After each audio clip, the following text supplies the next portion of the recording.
वंदे मातरम। मित्रों, अभी आपने जो बलिदानियों के, महान क्रांतिकारियों के चित्र देखे, उन बलिदानियों ने भारत को आज़ाद कराने के लिए, भारत को उसका झंडा दिलाने के लिए, उस तिरंगे को दिलाने के लिए अपना सर्वस्व निछावर कर दिया, भारत माता की अस्मिता के लिए, आन के लिए, उसके आज़ादी के लिए। लेकिन कल जो कुछ भी हुआ 26 जनवरी को, जो कुछ भी किसान आंदोलन के नाम पर हुआ लाल किले पर, वो नाकाबिले बर्दाश्त है। मैं किसानों का समर्थन रहा हूं। मैं जो कानून गवर्नमेंट लेके आई है, उस कानून में भी इतने झोल हैं, उसका भी मैं विरोधी रहा हूं। लेकिन इसका मतलब ये नहीं कि आप किसान आंदोलन के आड़ में अपने झंडे और एजेंडे को लाल किले पर लहराएं। ये बिल्कुल भी बर्दाश्त नहीं किया जाना चाहिए। इन बलिदानियों ने अपने प्राण निछावर कर दिए, अपना सर्वस्व निछावर कर दिया, अपना घर परिवार मित्र बंधु कुछ नहीं देखा, अपनी पूरी जवानी उसमें लगा दी। उस लाल किले पर तिरंगा लहराने के लिए उन्होंने अपना खून का कतरा कतरा बहा दिया। और आज वहां पर तिरंगे को फेंक कर कोई और झंडा लगाया जाए, होगा झंडा आपके लिए, अपने लिए आपका पवित्र झंडा, लेकिन 26 जनवरी को केवल तिरंगा ही उस लाल किले पर फहराया जाना चाहिए था। कोई और झंडा उस लाल किले पर फहराया नहीं जा सकता और किसी कीमत पर नहीं फहराया जा सकता। इस सरकार की नाकामयाबी है, उस खुफिया तंत्र की नाकामयाबी है। मुझे लगता है पूरी राजनीतिक एजेंडा चल रहा है, कोई अपने पक्ष में लेना चाहता है, कोई विपक्ष में लेना चाहता है। ये किसानों का कोई भी एजेंडा यहां पर नहीं चल रहा है, किसानों के हित की कोई बात नहीं कर रहा है वहां पर।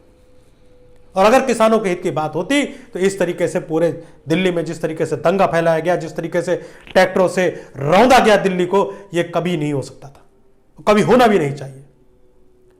मैं किसान आंदोलन का समर्थक था। मैं चाहता था कि जो कानून है, एमएसपी पर कानून लाया जाए, एमएसपी पर कानून बने कि कम से कम हर फसल पर किसान को सही रेट मिल सके। लेकिन जिस तरीके से किसानों ने जो 2-3 महीने से जो वहां बैठे शांतिप्रिय तरीके से जिस तरीके से आंदोलन चला रहे थे, उनको देश की भावनाओं का साथ मिल रहा था, कल उन्होंने उस पर मिट्टी फेर दिया। मैं उनको किसान कहना भी नहीं चाहता जिन्होंने लाल किले पर अपना झंडा और एजेंडा फहराया है। मैं उनको देश का गद्दार कहना चाहता हूं और ऐसे गद्दारों को कड़ी से कड़ी सजा मिलनी चाहिए। यदि हमारी सरकार, हमारे सरकार के किसी नुमाइंदे तक मेरा ये वीडियो पहुंच रहा है, आवाज पहुंच रही है, तो मैं उनसे कहना चाहता हूं कि जिसने भी वो वहां पर तिरंगे को फेंक कर अपना झंडा और एजेंडा फहराया है, उसको जिंदगी भर जेल में सड़ाना चाहिए। और मैं तो कहूं उस पर राष्ट्रद्रोह का मुकदमा दर्ज कर उसको फांसी पर लटकाना चाहिए। वह किसान नहीं हो सकते, और यदि ऐसे वो किसान है तो मैं उनको किसान नहीं मानता। और मैं आप लोगों से भी कहना चाहता हूं, किसान भाइयों, एक छोटी सी अपील करना चाहता हूं। मैंने पूरा कानून पढ़ा है। सही है कि कानून में बहुत झोल है, माना कि कानून से कॉर्पोरेट शक्तियां हम पर हावी हो जाएंगी। लेकिन पहली बात आप सुन लीजिए, क्या आपने अपने ग्राम प्रधान सही चुना? क्या आपने अपने एमएलए सही चुने? क्या आपने अपने एमपी सही चुने?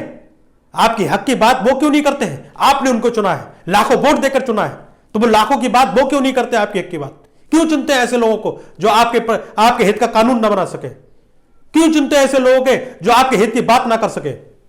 तब आप किसान नहीं रह जाते हो, तब आप जाति धर्म हिंदू मुसलमान में बटे हुए मात्र एक वोट बैंक बनकर रह जाते हैं।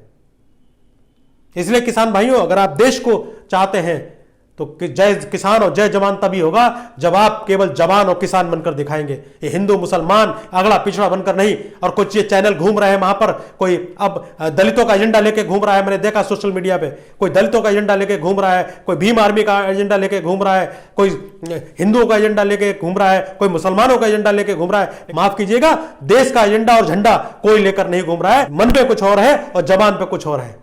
ये चल रहा है, ये राजनीति, जिस तरीके की राजनीति हो रही है, जिस तरीके की गंदी राजनीति हो रही है। और विपक्ष तो बिल्कुल नाकामयाब है, विपक्ष तो बिल्कुल बेकार हो चुका है। सही मायनों में भारत में आज सरकार की जरूरत नहीं है, मजबूत विपक्ष की जरूरत है।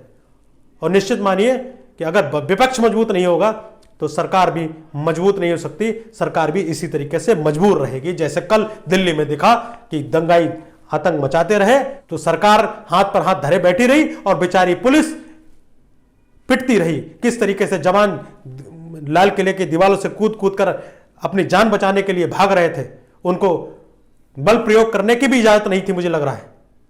और ये शर्मनाक है। हमारे मैं किसान भाइयों, आप लाल बहादुर शास्त्री जी ने नारा दिया था जय जवान जय किसान का, ये जय किसान, ना जय किसान हुआ है कल और ना जय जवान हुआ। और बहुत ही शर्म की बात है, पूरे विश्व में हमारी जो है आंखें झुक गई हैं शर्म से, जिस तरीके से लाल किले पर झंडा और एजेंडा, तिरंगा झंडे को फेंक कर झंडा और एजेंडा, व्यक्तिगत झंडा और एजेंडा फहराया गया। शर्मनाक है। और जागिए, अब अगर आप वाकई में किसान हैं तो किसान बनकर दिखाइए। पहले अपने जाकर दिल्ली में बैठना छोड़िए, पहले जाकर अपने गांव में ग्राम प्रधान अच्छा चुनिए, ईमानदार चुनिए, अपना एमएलए अच्छा चुनिए, अपना एमपी अच्छा चुनिए। जाति और धर्म के नाम पर, पार्टीबंदी के नाम पर जो आप नेता चुनेंगे वो आपको अच्छा कानून, अच्छी सुविधाएं, अच्छी व्यवस्था और ईमानदार तंत्र नहीं दे सकता। और ये जो आपके नेता लोग घूम रहे हैं ना, इन नेताओं के चक्कर में मत फंसिए।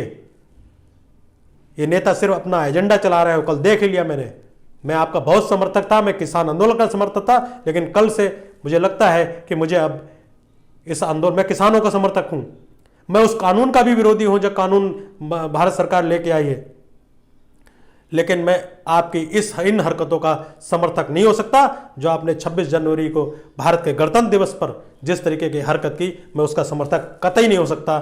और अगर आप सच्चे किसान हैं तो आप खुद उनको पकड़ के लाएं जिन्होंने तिरंगा झंडा फेंककर अपना झंडा एजेंडा फहराया। जय हिंद, वंदे मातरम।